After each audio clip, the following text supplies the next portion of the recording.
വേനൽ കനത്തതോടെ ക്ഷീര കർഷകർ കടുത്ത പ്രതിസന്ധിയിൽ. പൊള്ളുന്ന വെയിലിൽ പാൽ ഉൽപാദനം കുറഞ്ഞതും കന്നുകാലികളിൽ വർദ്ധിച്ചു വരുന്ന അസുഖങ്ങളുമാണ് കർഷകരെ പ്രതിസന്ധിയിലാക്കിയിരിക്കുന്നത്. കേരളത്തിന്റെ നെല്ലറയായ പാലക്കാട്, ആലപ്പുഴ ജില്ലകളിൽ വേനൽ മഴ കനത്തതോടെ വൈക്കോൽ വ്യാപകമായി നശിച്ചതാണ് ക്ഷാമത്തിന് പ്രധാന കാരണം. പച്ചപ്പുല്ലും കിട്ടാനാകാത്ത സ്ഥിതിയാണ്. ഇതിനിടയിലാണ് ഇരുട്ടടിയെന്നോണം പശുക്കളിൽ അസുഖങ്ങളും കണ്ടുവരുന്നത്. വേനൽ ചൂടിൽ കറവ പശുക്കൾ തളർന്നു വീഴുന്ന സംഭവങ്ങൾ സാധാരണയായിരിക്കുകയാണ്.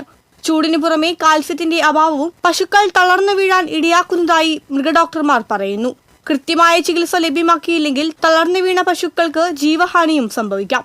മൃഗസംരക്ഷണ വകുപ്പിന്റെ മാർഗനിർദ്ദേശങ്ങൾ പാലിക്കാൻ തയ്യാറായാൽ വേനൽ പ്രതിസന്ധിയെ അതിജീവിക്കാനാകുമെന്ന് വെറ്റിനറി ഡോക്ടർ കെ വിവേക് പറഞ്ഞു. നമ്മുടെ നാട്ടിൽ അതിരൂക്ഷമായ വേനൽ വന്നുകൊണ്ടിരിക്കുകയാണ്. ക്ഷീരകർഷകർ ശ്രദ്ധിക്കേണ്ട ചില കാര്യങ്ങളുണ്ട്. കറവയുള്ള പശുക്കളുടെ കാര്യത്തിലാണെങ്കിലും മറ്റു ഉരുക്കളുടെ കാര്യത്തിലാണെങ്കിലും ഈ ഒരു 2 മാസം മെയ് പകുതി വരെയെങ്കിലും കൃത്യമായിട്ടുള്ള പരിപാലന രീതി വെച്ച് മുന്നോട്ട് പോയില്ലെങ്കിൽ നമുക്ക് വലിയ രീതിയിലുള്ള നഷ്ടങ്ങൾ സംഭവിക്കാനുള്ള സാധ്യതകൾ. രാവിലെ 10 മണി മുതൽ വൈകുന്നേരം 5 മണി വരെ തുറസായ സ്ഥലങ്ങളിൽ പശുക്കളെയോ മറ്റുരുക്കളെയോ മേയാൻ വിടാതിരിക്കാൻ നമ്മൾ പ്രത്യേകം ശ്രദ്ധിക്കേണ്ടതുണ്ട്. അതുപോലെ തന്നെ ആവശ്യത്തിന് ശുദ്ധജലം, തണുത്ത ശുദ്ധജലം ആവശ്യത്തിന് കുടിക്കാൻ ഉറപ്പുവരുത്തേണ്ടതുണ്ട്. തളർന്നു വീണ കന്നുകാലികൾക്ക് ചികിത്സ ഉറപ്പുവരുത്തുന്നതിനായി സർക്കാർ കൗ ലിഫ്റ്റ് പദ്ധതി ആവിഷ്കരിച്ചിട്ടുണ്ട്.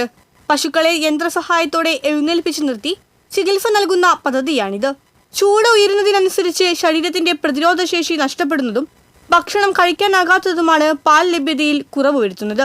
തൊഴുത്തുകളിലെ താപനില നിയന്ത്രിക്കാനായി ഫാനുകൾ സ്ഥാപിച്ചും ഫാമുകളുടെ മേൽക്കൂര തണുപ്പിക്കാൻ വെള്ളം സ്പ്രേ ചെയ്യുന്ന സംവിധാനം ഒരുക്കിയും ഒരു പരിധിവരെ ഇതിനെയും പ്രതിരോധിക്കാനാകും. ഇതെല്ലാം തെളിയിക്കുന്നത് നാൽക്കാലികൾക്കും വേനലിൽ ഇരട്ടി കരുതൽ വേണമെന്ന് തന്നെയാണ്. ക്ഷീരവ്യവസായത്തെ പ്രതിസന്ധിയിൽ നിന്ന് കരകയറ്റി സർക്കാർ സംരക്ഷിക്കണമെന്നാണ് കർഷകരുടെ ആവശ്യം.